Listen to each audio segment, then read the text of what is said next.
Welcome to the Public Figure Podcast, where we talk with visionary leaders from small businesses to global brands who are rewriting the future in this revolution of change. Welcome to the fourth year of doing this podcast. It has gone through many iterations, and today I am welcoming you to the Public Figure Podcast. We have gone from moving beyond acronyms to moving beyond your tribe, going through a self-discovery of it, becoming famous, and here we land on the Public Figure Podcast. And you're asking yourself, what are all these changes, Torund? Well, it's of changing times. I call it the revolution of change. We are going through some major changes and change to the makeup of society, but more importantly, the makeup of how we are interacting with society, how everything is changing. And in that, I felt the podcast's title and framework needed to change with it. And so what is it that we're really talking about? Well, we want to explore the complexities. And some of you already know that, yes, I am the author of The Fame Revolution. I've been talking to so many people about becoming famous. You need to become famous for what you do. But what was so interesting was how it stopped me. And what do I mean by stopping? Is people don't want to be famous. Well, most people don't. And the people that I want to work with don't necessarily want to become famous. But they said, hey, Torund, we really like what you do, but we don't like the fact of this fame issue. I think there's shame in fame. There is this component of not wanting to be in the limelight, not wanting to seek it, but want people to find you and to appreciate you. But what was interesting when I had a podcast earlier today with David Berman Scott, which is coming on later, is the fact that Seth Godin said something about pick yourself. You know, you need to pick yourself. You need to go out there. Other people, don't expect them to go out there and talking. So in all of this, why did I go from Become Famous to the Public Figure Podcast? I really learned through these months when I published my book, saw the reaction, people liked it. But at the same time, I personally in myself felt something was missing. And that was kind of hard. You don't necessarily want to admit that things are missing. I've spent 3.5 years writing this book, researching it. I was going through the historical framework of fame, going through patterns, understanding what are the trends, seeing how it correlated with history, right? And coming to the point where you're publishing the book and you're not excited about what you've done. And I thought it was, the jitters, it was imposter syndrome, but it wasn't any of that. It was that there was something in me that felt I was missing the mark. And I think that was the hardest part when you have spent so much time, you've had amazing editors, amazing resources of people around you, and then you find out that there's something missing. But that's the journey, right? We learn from our journey. And so when I was reflecting on it with some great strategists, just thinking about what is it that I've done, and then I took a pause from the podcast, Become Famous, when I was putting that out there. And sometimes you have to stand out there. Like when you're out in the arena, you stand there and you stand for your truth, but you're getting knocked down. And I think a lot of it happened with the discovery of the scandal with P. Diddy. Before that was Daniel Epstein. There is something about fame in Hollywood that's not really resonating with people. And at the same time, people understand you need to be visible and credible. So here I am, I've written a book on fame, and I realize fame is not really what people want. And at the same time, I'm asking myself, do I just stand there and go for something? But then when I'm really going into myself, I don't even want to become famous. I came up with the idea of fame because I had this amazing exercise with some consultants, coming to the essence of who you are. And the words that I found were those words: becoming famous, becoming known, going out there and become credible and visible, which is what I really believe. But in that whole journey, I realized becoming famous is not enough. And what I mean by enough and it being limited is that fame is you're becoming known, but it doesn't mean that you have influence. Fame doesn't mean that you're credible. You could be infamous, right? So in all of that, I was reflecting on it because part of my book, I actually write about what I truly believe is that we're all public figures. So it's a little twist on the words, but for me, it's a big twist internally. I have been going out there, become famous, but the word has such bad reputation. The word has such bad connotations that people that I was working with, clients, were working in spite of my promoting fame. And it's not just that, I could go out there and fight fame, but I don't even internally believe it. I believe in influence. I believe in impact. I believe in credibility, and I believe in visibility. And when I really went internally and worked with various consultants and friends and just talking back and forth, because it was kind of like an internal mini crisis of support. You've worked on this for so long, you want to launch, you're going, everything around it evolves around becoming famous. And then you sit there and you're, wow, that's not it. That's not what I really believe. And yet my book is mostly about, the whole idea of a public figure. And so I went back and I was really thinking about what have I done for the last 20 years? It's expanding people's circle of influence, doing the finesse and the touch and listening and utilizing not necessarily the full brash of I'm out there and I'm great. And that's kind of what fame is all about.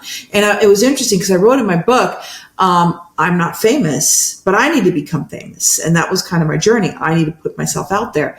I don't have to put myself out to become famous. I need to be put out there to be visible, to show my credibility, and to go into the circles that I really want to be a part of. Because what was interesting is that I don't have that many followers. I don't have 500,000 followers. I have a few followers and a few people that know the work that I do within the certain circles that I have. And you can be successful that way. B2B businesses don't have millions of followers, but they have the followers that count. They have the supporters that they count. They have the clients that they count. They don't need the millions of followers or supporters or fans like kind of Nike has, right? And so in all of that, what I learned was fame is not influence. Influence is not fame. They are certain components of it. You can be famous and have influence, but you can be famous and be infamous and not really have the influence that you want, right? So it's all splitting hairs possibly for some people, but I'm a word person and I have helped clients go to a highest level by just finding the right words and researching the word that ignite action and triggers key things to inspire people to do something, like if it was for supporting carbon capture and storage, supporting common good diplomacy, and et cetera, and et cetera. So what I have learned, though, is that the society has changed. So we have to be visible and to show our credibility. And what I did with the book when I was going back and thinking, okay, so fame is not really the thing I want to talk about, but what do I really believe? I believe in public figure. And you're like, public figure, what does that mean? Isn't that the same as becoming known and everyone knows you? Yeah, but it doesn't have the tarnish part of fame. You can be a public figure in certain circles, as how I believe it. And a public figure has more of a respect to it. People don't want to be politicians, but a lot of the things we have to do now is being like a politician. A lot of things that we do right now is to be like a musician, but you don't really have to be famous. You can be a mom that's in your circle, that's visible, that's a leader, and that has credibility and is showing various things of inspiring people to be doing a certain thing. So what I really learned from this is that, yes, society has changed. Yes, we're in a revolution.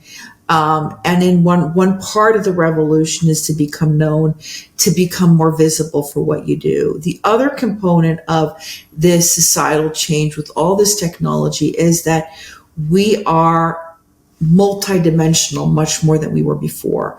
Before we were one person, analog.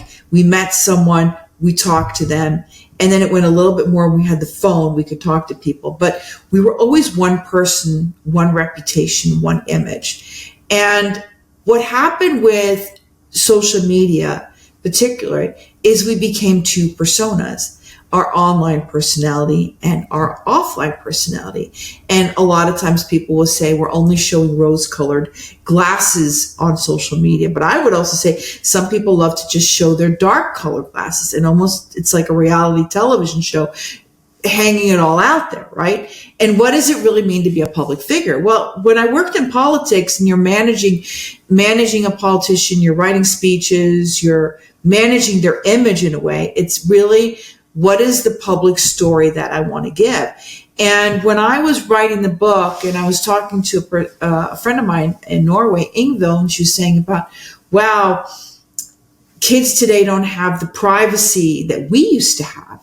And it's true. We have lost our sense of privacy. And that's what I mean by becoming a public figure, is that we are all kind of in a fishbowl. People can see us. But what's interesting is that the fishbowl is so big that most people will never really react to anything we do if we're out there. If we're out there consistently and do it several times, we become known, we make a mark, we become visible, we become credible. And then some people become famous and some people become infamous, right? So in that, and that's what I think is so interesting. And so why am I such a big proponent of public figure? Well, it really came alongside the proliferation of AI, which really happened after my book was in production, really the proliferation and how much it's seeping into our life. Like I had this one thought leader that I work with, banishing, I don't want to have to do anything with AI. And it's like going this old fashioned, we need to put it back into the box, but it's Pandora's box. It's all out there, right? Everyone's using AI.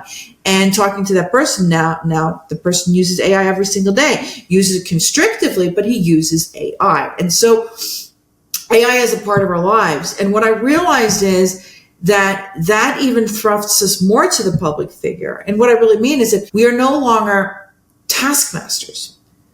We are all leaders. What AI is doing, it is thrusting ourselves up to a leadership position. We are going to have an influx of all of us being leaders. And what's really going to make a person do really well today is the person that has the orchestra conductor or the film producer's mindset. Like, it's interesting. I've always been a producer events, producer of all these things, bringing in talent to create something. And when you're at the end and everyone's clapping, yay, that was so great. They don't look at you as the producer. Oh, that was such great work you did. No, they're looking at the creative person. They're looking at all the people that were actually doing the tasks of the production. But today, it is the producer in us. It's the orchestra leader, the conductor, that is going to become more and more known and more visible. And so we can't rely on ourselves on the tasks of things. And it was like when I was talking to David Berman Scott earlier today, who's going to be, this podcast is coming out in a couple of weeks, is that we can't rely on the tasks. So if we group our positioning and all we have is tasks that AI can take out, we got to start thinking about what is it that we can do that's more of an orchestra conductor, leader mindset, a producer. And in all of that, that's why I call it the public figure. And my upcoming book that is going to revise the fame revolution in the context of that we have moved into the public figure society. I really thought it was a fame revolution, and I think there was a revolution of all of us becoming known, but it's kind of sifting down to that we are really public figures. And what does that really mean is that when AI is coming in and taking all of these tasks that we do, we are becoming leaders of our lives, which means thinking of ourselves differently. And that's really what my book is all about, is shifting the mindset of being more responsible on social media, being more cognizant of the impact that you have. And sometimes people will say, well, I have a client, I post all the time and no one's liking anything. And that's really true, but there's an influencer out there that's really criticizing Amazon. Her name is Amy K. Nelson. And what she was saying was, I'm so surprised. I don't think many people care about what I do. I don't have that many likes a lot of times or comments. And then I go to a party and everyone has been following me, right? There is a saying that one like equals 100 people that have viewed your piece. So in that, I believe we're public figures. I think we're entering an age that we all need to think of ourselves as public figures. That means there's going to be an inflation of public figures. And I haven't really thought about that. And that's something I'd like to discuss on this podcast, and discuss the AI and technology. How is it that our lives are completely changing? We are going to have staff members that are AI working for us, working to do the tasks that we need to do. And that's what I really like the model from politics, is where you have a chief of staff that manages all of the things of managing the principal, the public figure that's going out there.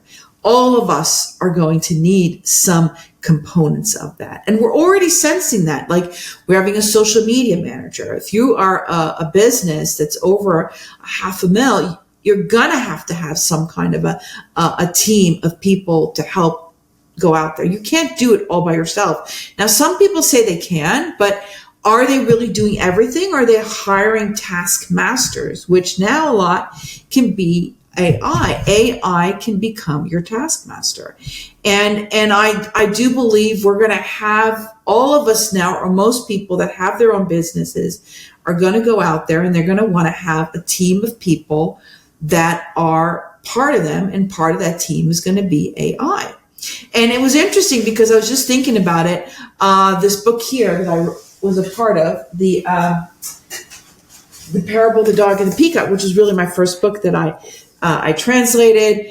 And what a tedious project that was to translate. This was before AI, right? And now you put it through AI, and the translators are 80% of their work is gone. I mean, there's certain points you got to read through the flavor of the language. But when I was doing this book recently, last year, which is, a lot of it was written in Norwegian, I put the translation phase 1 in AI, right? And then I would sit there and read and make sure it had the context. But what's so fascinating is how our tasks are going down to here, and we're becoming more the manager and the strategist. And that's why I call my next book is about the public figure society. We are living in a society of public figures. And that is really what this whole book is about, right? Or this podcast is all about, is really how do we navigate in this life when things are changing, when many of us need to have a podcast to talk about what we do, and our circle and our expectation is what we do online as much as we do offline. And I was reminded about this with LinkedIn many, many years ago. This was in 2008. I was in the midst of shifting jobs. I was in New York, and I had like a career counselor helping me, and she's saying, you need to go on LinkedIn. And I go, okay, I go on LinkedIn, and she goes, oh, but you need to have 500 followers. So, and it was like these, or else you're not being taken seriously. And so there's these requirements now on social media because it's part of our identity. How many followers do we have? How much engagement do we have? And some of it is necessary, some of it is not. It depends on where you're strategically deciding where you want to be. And that is why I like public figure instead of fame. I see public figure more as a statesman, and I'm probably branching out the definition a bit because I haven't really found a word or a definition that really frames as well as public figure. Public figure can kind of, a lot of people told me it's such a boring word. Yeah, but everyone knows what it is. It's a person that's out there in public. And if you take it from that straight definition, I think all of us will need to start thinking of ourselves that we are going out more publicly. We are no longer a private person. We have lost part of our privilege of privacy because of the way society is working right now. Now, some people that are really famous, like that way beyond multi-billionaire, can hide, yes, but even the professions that you've kind of been hiding, and that's kind of where I've been. I've been a speechwriter, behind the scenes writer, brushing up the public figures that I work with, the CEOs, the political leaders, the political candidates, the senators, and musicians. It's all about brushing out them, but we are now that. And I think that is what's so interesting to me, is that number one, we are multidimensional in the sense that we are in the online world, and the online world can have multiple faces, right? You could be a little bit different in LinkedIn, your professional versus your Instagram, right? That's two flavors of who you are. It's still all of you. And then you might be completely different on Facebook, right?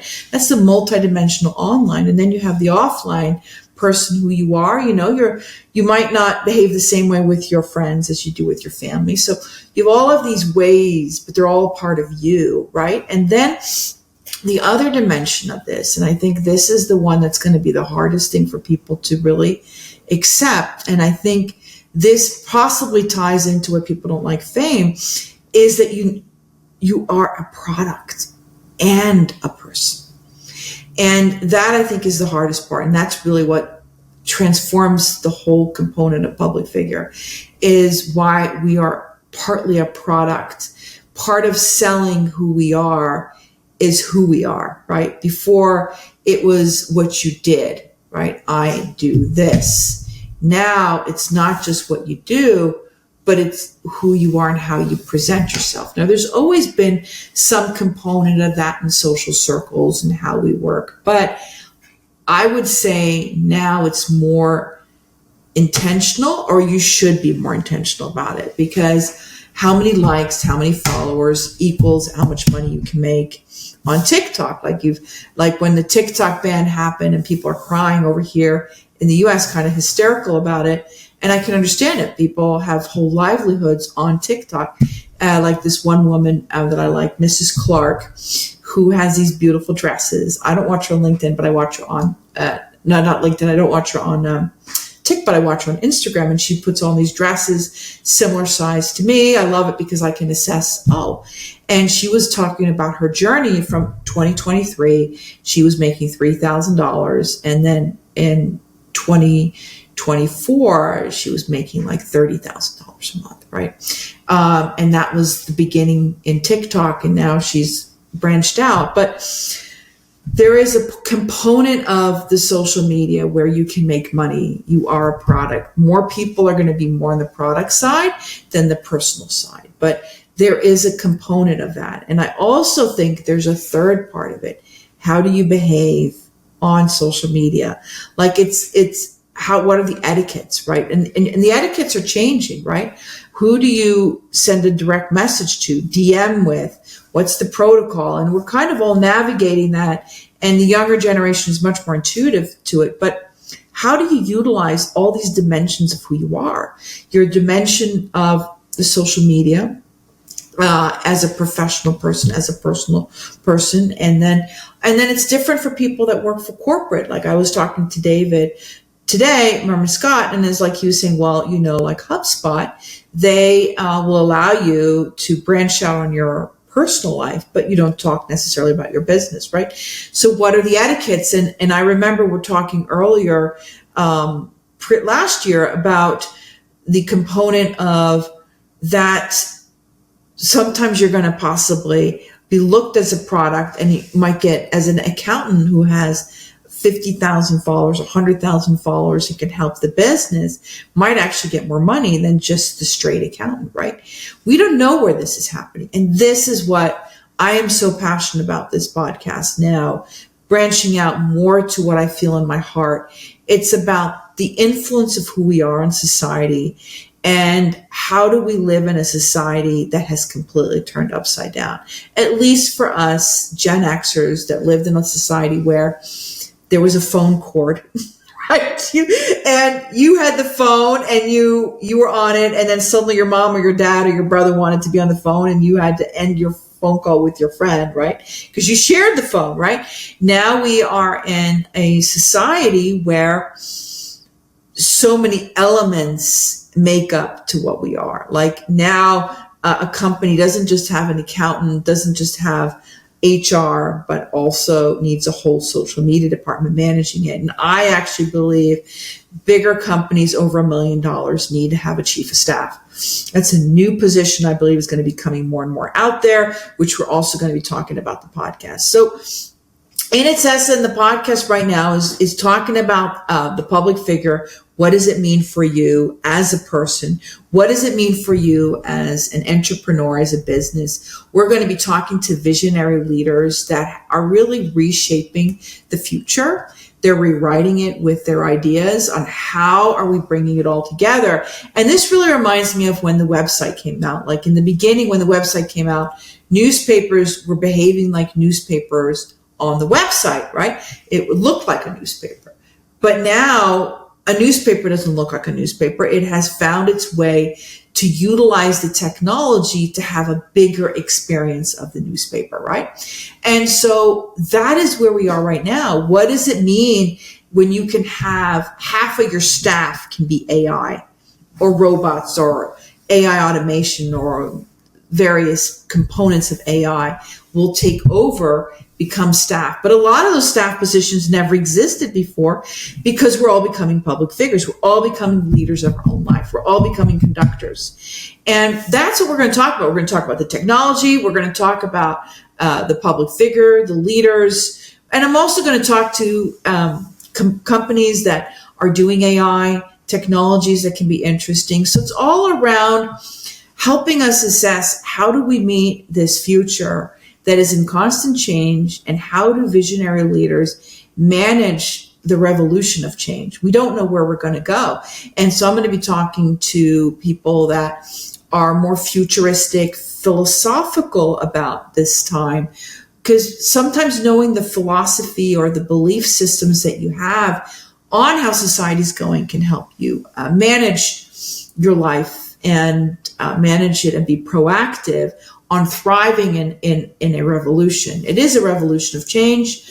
I talked about it as the fame revolution, and I think that's too small to what's really happening. Our life is being turned upside down, good, bad, and that is what I want to explore here. And I look forward to it, and I look forward for you to join the journey. And if you have any comments of people that you really think have been role models, that you think, wow, they're navigating this revolution of change in an amazing way, I would love to hear about it, because we're in a new age. Institutions are falling apart. Business as usual is not working. And we are inundated with information. And how do we manage all of that? And how do we thrive? That's really what I want to look at. How do we thrive? And I think it's a balance of not being so frantic, but being peaceful and mindful and strategic. And that's really what I'd love this place to be, is a space for us to talk and listen to leaders that are going through it right now, finding some solutions to navigate them, maybe one or two steps ahead, which might completely change after that. I mean, we don't know where technology is going to take us. And I remember this quite clearly because I worked in a SaaS, software as a service, 10 years before software as a service was an issue. And when I was talking about, no one knew what it was, right? It was a word that no one had any kind of context to. And it's basically just having software online. But how many people now have software on their computer? They're very few, right? And so it is in that component that we are in right now. What are the words that are going to define us? What is life going to be like? And how do we navigate when we really can't see one foot ahead, kind of in a fog? And how do you manage being in a fog where, you know, the ground is shifting underneath you and you need to find a way? And I think that's where just talking about it, talking with leaders, insight to insight to insight builds the bricks for us to get to a place where we're thriving and we have peace with where we're at. So that is the podcast. I am really excited about this. I feel like I've come home. I have landed, and this really feels like a place I will stay for a while. But, you know, I'm never going to guarantee it because we're in the revolution of change, and who knows where we're going to end up. And that's the journey that I look forward to, and I invite you to be a part of. So thank you. Thanks for tuning in to the Public Figure Podcast. Stay ahead and keep rewriting the future.